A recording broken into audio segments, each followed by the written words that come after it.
Oi, turma! Vamos começar a parte de pórticos planos. Eu achei melhor dividir a parte de pórticos planos simples em duas. Na parte 1 a gente vai ver encastado e biapoiado. Na parte 2, os triarticulados e os biapoiados com rótulos tirantes. E depois, numa outra aula, os pórticos planos compostos. Essa aula eu dividi mais para o conforto de vocês, mas se vocês quiserem fazer a parte 1 e a parte 2 em sequência, se estiver confortável, dá para fazer direto, tá? É o mesmo assunto. Qual é a ideia de pórticos planos? Até agora a gente viu só vigas. O último assunto de vigas que a gente viu foi viga Gerber, que são, vamos dizer, as vigas compostas, né? Os pórticos planos, a gente vai estudar os simples e os compostos. Essa primeira parte a gente vai falar de dois tipos de pórticos simples e se a gente está falando que é um pórtico plano, a gente vai trabalhar só no plano do quadro, só no plano da apresentação. Então vamos usar sempre as três equações de equilíbrio que diz que o somatório das forças horizontais, verticais e o somatório dos momentos tem que ser igual a zero, ok? Além disso, da mesma forma que a gente viu em viga Gerber, se aparece uma rótula, a gente acrescenta uma equação ao sistema. E aí a gente pode aumentar o número de reações de apoio ou o número de incógnitas do problema. Enquanto em vigas a gente trabalhava só com vigas engastadas e biapoiadas, e a viga Gerber, que era feita de vários pedaços engastados ou biapoiados que a gente podia decompor, no caso dos pórticos a gente vai ter 4 tipos simples e os tipos compostos. Os 4 tipos simples seriam engastado, biapoiado, triarticulado, biapoiado com rótulo tirante. Tá? A parte 1 trata dos dois primeiros. A principal diferença entre os tipos de pórticos, né, de quadros simples, é mais a parte de reação de apoio. Se a gente sabe calcular a reação de apoio de cada um desses tipos, a hora de fazer os diagramas é a mesma coisa, é muito parecido com vigas, não vai mudar quase nada. Mas como eu falei, o cara que não sabe vigas, ele tem dificuldade de aprender pórticos porque a gente vai aumentando a complexidade das estruturas ao longo do semestre. No caso dos quadros compostos, vai ser muito parecido com viga Gerber. A gente precisa decompor ele em pórticos simples e aí sim a gente consegue resolver. Vamos falar do primeiro tipo, que é o mais simples, que é o engastado. Que reações de apoio a gente calcula num pórtico engastado? Reação vertical, reação horizontal e o momento em torno do engaste, que tem que garantir que esse engaste aqui não vai virar nem para o lado, não vai rotacionar nem horário, nem anti-horário em torno do engaste. Como é que a gente faz isso? Usando as 3 equações de equilíbrio que a gente sempre usa. A soma das horizontais tem que ser zero, a soma das verticais tem que ser zero e o somatório dos momentos em torno de qualquer ponto, já que a gente está em torno do eixo Z, tem que ser zero. Acaba ficando mais fácil fazer em torno do próprio engaste. E forças horizontais tem que ser zero, vocês já acham o valor. Forças verticais, somatório tem que ser zero, a gente já acha o valor da vertical aqui. E o somatório dos momentos, a mesma coisa. Então, provavelmente vocês já tentaram fazer sozinhos, que é o nosso combinado, né? Sempre tentar fazer, pausar o vídeo e depois olhar a resposta. A gente vê que não tem muito mistério. O que pode ter um pouco mais de dificuldade, né? A gente já viu na aula de revisão de MECTEC, que a gente falou de reações de apoio, é na hora de calcular o momento que às vezes o pessoal se confunde. Mas se a gente fizer um momento em torno do ponto A, a gente vai usar esse 4, horário, esse 2 vezes 2, também horário, esse 2 vezes 0, ele não entra porque está na direção do engaste, esse 2 vezes 2, também horário, e o 4 vezes 5, todos agindo no sentido horário. Então, com certeza, a nossa reação do engaste vai ser um momento no sentido contrário, capaz de anular tudo aqui, certo? Tá. Determinadas as reações, o traçado dos diagramas é muito parecido com vigas. Vamos começar pelo esforço normal. O que a gente precisa fazer? A gente precisa marcar os pontos onde tem carregamento na direção da barra e as extremidades de cada barra. Nesse exemplo aqui, se a gente for mudar, né, a extremidade de cada barra, marquei esse, 2 pontos aqui, 2 pontos aqui nas extremidades dessa, 2 pontos nas extremidades dessa e 2 pontos na extremidade dessa barra aqui. Além disso, tem algum ponto com força atuando na direção da barra que vai ser analisada? Mas esse já está marcado, esse aqui, mas esse aqui também já está marcado, certo? O diagrama de momento, a gente pega os trechos entre esses pontos que a gente marcou e verifica por um lado ou pelo outro lado do ponto, do trecho que a gente está analisando, se tem alguma força comprimindo ou tracionando. Então, será que a gente tem esforço normal nesse trecho aqui? Olhando esse trecho só pela esquerda, tem esforço normal nele? E essa barra aqui? É mais fácil nesse caso olhar tudo que está ligado a ela pela esquerda ou tudo que está ligado a ela pela direita? Tem esforço normal nessa barra? Nesse pedacinho aqui, a gente tem esforço normal nesse pedaço? Ou a gente olha tudo que está ligado a esse trecho por cima, tem uma força de 2 aqui comprimindo, ou a gente olha tudo que está ligado a esse trecho por baixo. A gente vai ver esse 2 ligado ao trecho por baixo e esse 4, também 2 comprimindo. Teve um pouco mais de trabalho vindo por baixo, mas tem que achar a mesma coisa. A gente sempre acha uma ação e uma reação, que são as forças que vão causar o esforço de compressão ou de tração, certo? Nesse trecho aqui, quanto vale o esforço normal? Gente, está aqui o diagrama, ó. Então aqui realmente ficou 0, aqui ficou 0, aqui nessa parte de cima 2 comprimindo, enquanto que todo esse trecho de baixo ficou 4 comprimindo. A gente convencionou, lembra que compressão, o diagrama de normal é negativo e tração, o diagrama de normal é positivo. Tá, e o esforço cortante?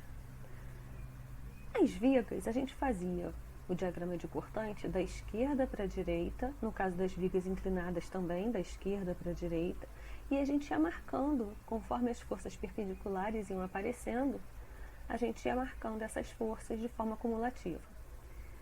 Para pórtico é a mesma coisa, a gente vai continuar indo da esquerda para a direita nas barras horizontais ou inclinadas, mas nas barras verticais a gente vai seguir de baixo para cima.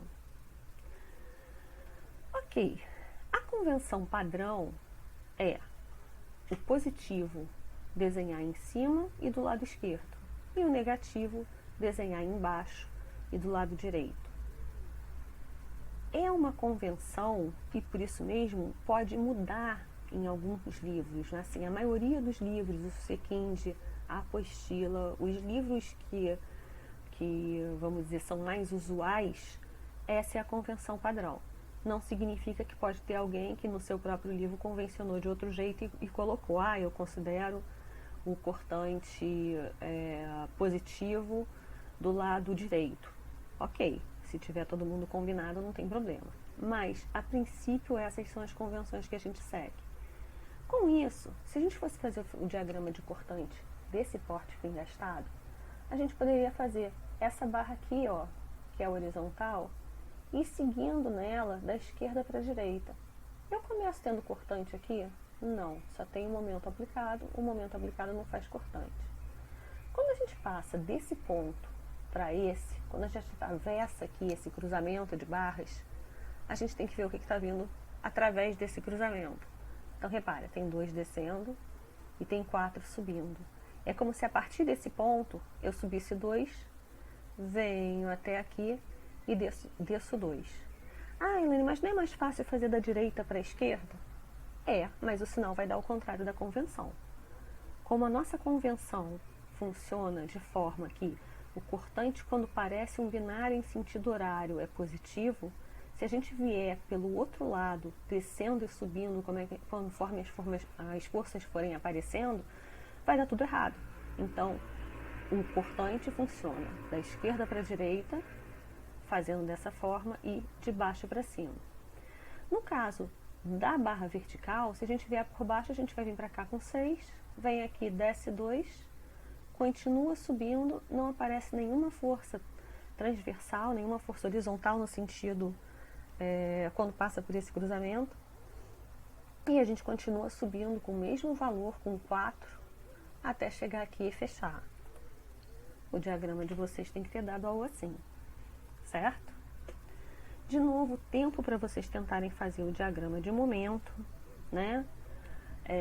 A explicação não muda quase nada em relação a vigas, a gente continua tendo que marcar os pontos principais, a gente continua desenhando o diagrama sempre do lado tracionado, tá? E marcar as extremidades da barra significa que em cada nó a gente pode ter 2 ou mais pontos de momento fletor. Então, essa emenda aqui, eu vou ter a extremidade dessa barra e vou ter que marcar o valor, a extremidade dessa e vou marcar o valor, a extremidade dessa daqui e a extremidade dessa daqui.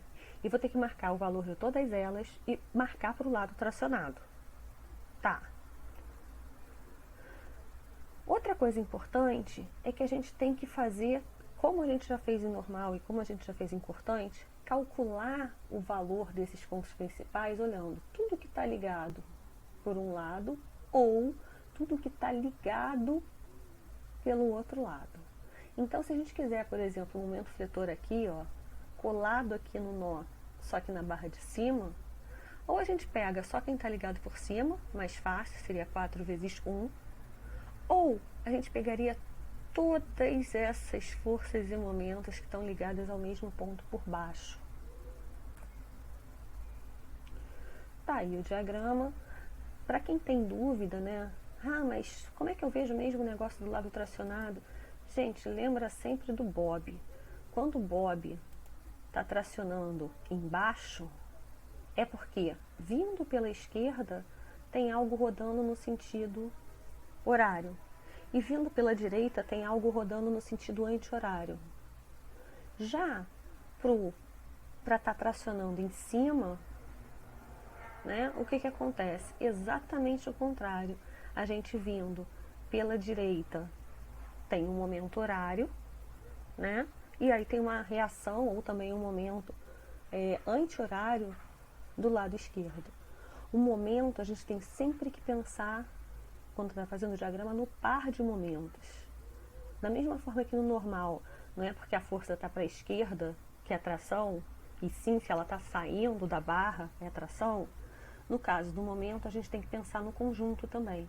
De que lado da barra está o momento, né? Se está vindo por um lado ou se está vindo pelo outro, e aí marcar para o lado tracionado.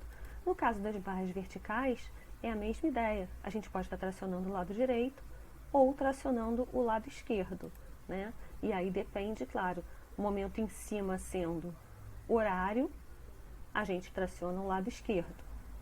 O momento embaixo sendo horário, aí a gente traciona o lado direito. Então, reparem aqui, ó, que a gente, se vier por baixo no 32, a gente tem um momento anti-horário vindo por baixo. Então, com certeza, se a gente totalizar quem está vindo por cima, a gente vai achar 32 horário. Isso faria o que com o bob? Faria o bob estar tracionado do lado esquerdo. De novo, a gente estaria tracionando o bob com o momento assim, a gente traciona o bob do lado esquerdo.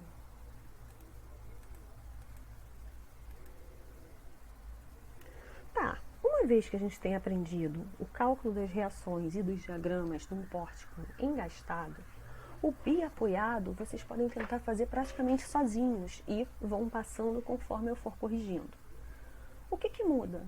Agora a gente continua tendo 3 incógnitas e 3 equações.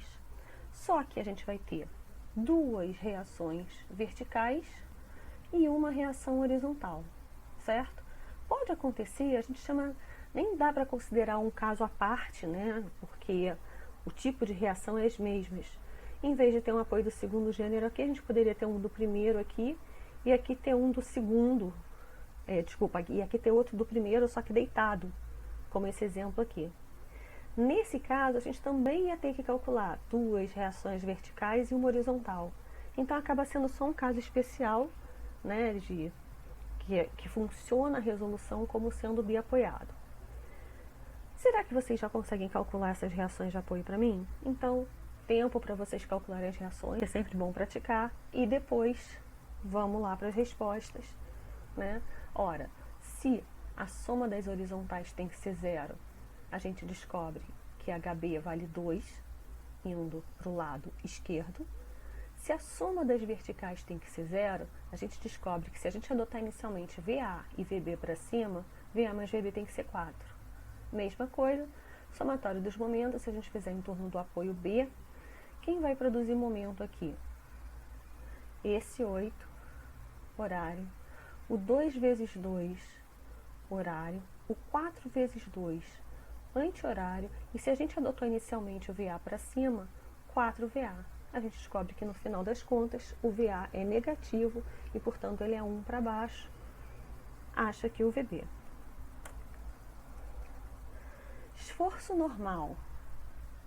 Se vocês sabem calcular as reações de apoio e vocês fizeram um esforço normal do pórtico engastado, o do pórtico biapoiado não vai ter novidade nenhuma. Então, reparem, a gente vai calcular para cada pedaço esforço normal nesse trecho. Quanto vale? Tem 1 puxando, o esforço normal aqui vale mais 1. Nesse trecho aqui, quanto vale o esforço normal? Se não tem nenhuma força horizontal ligada a esse cara pela esquerda, e se o total de forças horizontais ligadas a ele pela direita dá zero, não tem tração nem compressão nessa barra, e o mesmo vale para essa barra aqui também, ó. Mesma coisa, se a gente for pegar quem está tracionando ou comprimindo ela, vindo só pelo lado direito, não tem ninguém. Já nesse outro pilar aqui, ó, nessa barra vertical, se a gente vier por baixo, a gente descobre que o 5 está comprimindo todo esse trecho aqui. Está pronto o diagrama de esforço normal. Tentem fazer antes de passar para o próximo slide o diagrama de cortante e o diagrama de momento, certo? E depois que vocês despausarem o vídeo, vamos lá. O diagrama de cortante, ele ficaria assim. Sem cortante nesse trecho, porque vindo pela vertical não apareceu nenhuma força transversal à barra aqui. Nesse trecho, a gente vem com 2 para cá, sobe, volta 2, sobe no zero, fica direto no zero até aqui. E nas barras horizontais, se a gente vier pela esquerda, que é a nossa convenção, a gente começa nesse ponto aqui descendo 1. Vem até aqui, desce 4. Então, o cortante ao longo desse trecho é menos 5. Quando passa daqui para cá, a gente já recebe essa reação de 5. Então, esse trecho aqui não tem cortante. E a gente poderia perceber isso que se a gente fosse ver o que tem de força perpendicular a qualquer seção aqui ligada só pelo lado direito, nada. Ligado só pelo lado esquerdo, 5, 4 e 1 dá 0 também. Diagrama de momento, de novo, a gente marca os pontos principais, os apoios, extremidades das barras, pontos de aplicação de carga concentrada, extremidades de cargas distribuídas e seções imediatamente antes e imediatamente depois dos pontos de aplicação de momento. Assim, quando a gente calcula o valor do momento fletor em cada uma dessas seções, a gente vai marcar sempre do lado tracionado, seguindo aquela ideia do Bob. Observa o par de momentos, vê qual é o lado tracionado, marca o valor do lado tracionado. A gente liga os pontos com linha tracejada nos trechos que tem de carregamento distribuído. Não é o caso desse exemplo. Esse exemplo está sem nenhuma carga distribuída, tá vendo? Está só com cargas concentradas. E com linhas cheias nos demais trechos. Se tiver carga distribuída, a partir da linha tracejada, a gente traçaria o efeito do carregamento distribuído como se estivessem apoiando numa viga biapoiada. Aquilo que a gente fez nos exemplos de viga Gerber e nos croquis de diagrama que vocês já estudaram e já tentaram fazer, certo? Então já devem estar com uma facilidade nisso para conseguir assistir as aulas de pórticos. E tá aí o diagrama de momento, né, do pórtico biapoiado. Reparem, não tem momento acontecendo nessa barra, tanto nessa extremidade quanto nessa. Se a gente calculasse o momento olhando por baixo, seria 0. Nessa daqui, nesse ponto olhando que vem pelo lado esquerdo, 0. Já aqui, a gente pegou o 1 vezes 2. Achou o momento 2 aqui no meio da barra. Nesse ponto aqui, a gente pegou o 1 vezes 4 e o 4 vezes 2. Achou 12 aqui. O momento nessa barra aqui, que está para o outro lado, em qualquer ponto daqui, se eu vier pela direita, eu acho o mesmo valor de momento. Eu acho esse 8. Horário, vindo pela direita, o bob está sendo tracionado em cima, a gente marca o diagrama de momento todo para cima. Mesma ideia nessa barra vertical. Eu vou marcar esse ponto, esse e esse, né, extremidades das barras e os pontos de aplicação de força. Nesse ponto aqui, vindo por baixo, eu pegaria 2 vezes 0. Nada. Já aqui, eu teria 2 vezes 2, 4. Já nesse ponto aqui, se eu vier por baixo, eu vou ter 2 vezes 4 e 2 vezes 2. O momento nesse trecho aqui ficou cortante. Observem uma coisa interessante. Esse é o diagrama de momento, né? Aqui, o diagrama de momento é 0, aquele é uma reta, aquele é uma reta. Aquele é uma constante. Aqui é uma reta, aqui é uma constante. O que a gente pode falar do diagrama de cortante olhando isso? Se aqui está constante, 8. Se aqui está constante, 4. E se aqui está constante, 0, com certeza o diagrama de cortante nesses trechos vai ser 0. Aqui, ó. Não tem cortante, não tem variação no diagrama de momento. Lembrando das relações de cálculo que dizem que o diagrama de momento basta integrar o diagrama de cortante, certo? Para não ficar muito pesado, essa é a parte 1. Vou gravar também a parte 2, então quem tiver com disposição pode assistir as duas, porque a gente vai continuar falando dos tipos de pórticos simples e como fazer diagrama neles, ok?